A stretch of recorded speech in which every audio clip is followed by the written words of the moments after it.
Hey everyone, welcome back to Alive Again Alliance's Glimpse into the Bible. I'm Pastor Jason, and today we find ourselves reading Jeremiah 37, 11 through 21, Jeremiah 38, and Ezekiel 1 through 3, verse 15. I want to ask if you've ever felt like doing the right thing just seems too hard. Maybe doing the right thing seems like it's too high a price to pay. You stand for truth, you try to live for God, and instead of applause, you get pushback, rejection, maybe even hostility. If that sounds familiar, then you're in good company, because that is exactly what happened to Jeremiah and Ezekiel. In Jeremiah 37 and 38, Jeremiah is faithfully delivering God's word, but King Zedekiah doesn't like it. So what happens? Well, he threw Jeremiah into a dungeon and later dropped him into a muddy cistern. Jeremiah is literally sinking in mud because he refused to sugarcoat God's message. Yet, in that dark, wet pit, God still had his hand on Jeremiah's life. The takeaway from that moment is that obedience isn't about being popular. It's about being faithful. Now, flip over to Ezekiel chapters 1 through 3. While Jeremiah is sinking in mud, Ezekiel is being lifted into a vision of the glory of God.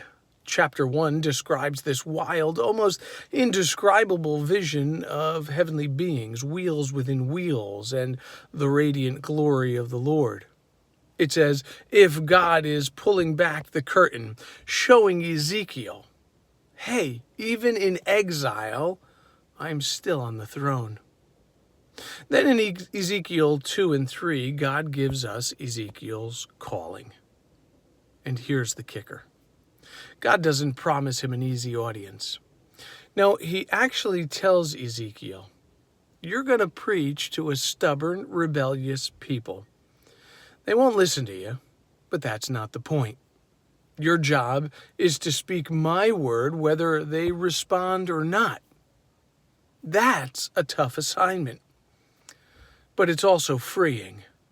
Because success in God's eyes isn't about numbers or applause. It's about faithfulness. I love the moment in Ezekiel 3 where God says, eat this scroll. It sounds strange, but the idea is this. Before Ezekiel could share God's word with others, he had to internalize it himself. He had to digest it, let it become part of him. That's a reminder for us. God's word isn't just something we skim for quick answers. It's something we take in deeply so it can shape who we are. So, what do we learn from all of this? Well, Jeremiah shows us that standing for truth may land in some muddy pits, but God never abandons his people.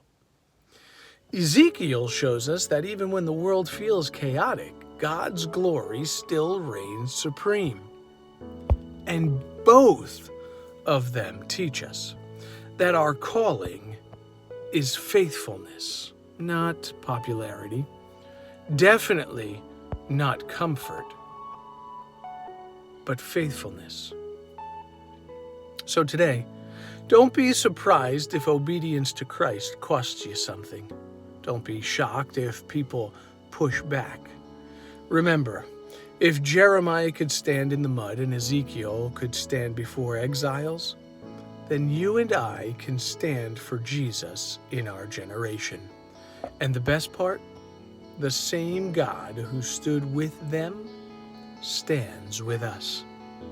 Well, stay faithful, stay bold, and remember, God's word always wins in the end.